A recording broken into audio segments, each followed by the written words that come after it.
There are certain tools every homeowner should own, and if you plan to do DIY projects around your house, then we recommend putting together a well-rounded toolbox.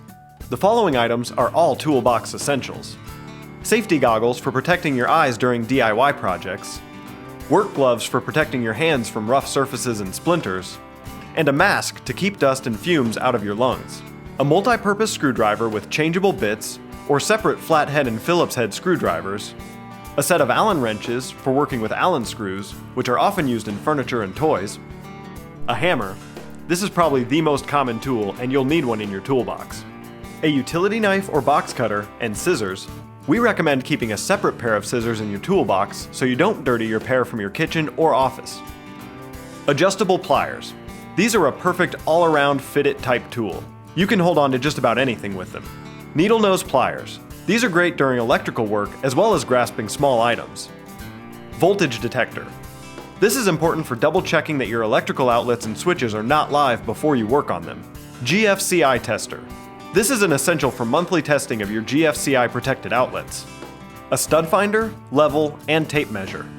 We recommend a tape measure that's retractable and 20 to 25 feet in length. Pipe wrench. This is needed for heavy-duty plumbing projects. And adjustable wrenches or a socket set. Small ones for little nuts in small spaces, larger for just about everything else. A 5-gallon bucket. You'll need this for plumbing projects, but it's also great for storing plumbing tools. An electric drill to make precise holes when hanging large pictures or making a hole in a TV cabinet for a cord. Painting supplies.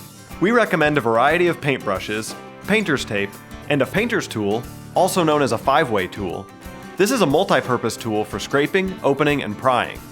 Sandpaper and a large sponge. We recommend keeping various grits of sandpaper for heavy-duty sanding to light sanding between coats of paint. Sponges are great for cleaning after sanding and wiping down work surfaces. A flashlight, cheap toothbrush, and clamps are great miscellaneous items for your toolbox. A collection of screws and nails. Whether you're hanging a picture or fixing a large hole in drywall, having various shapes and sizes can save you a trip to the hardware store. Electrical tape and duct tape, and of course, the toolbox. If you have any questions about these tools, call Home Spectors at 336-382-7269.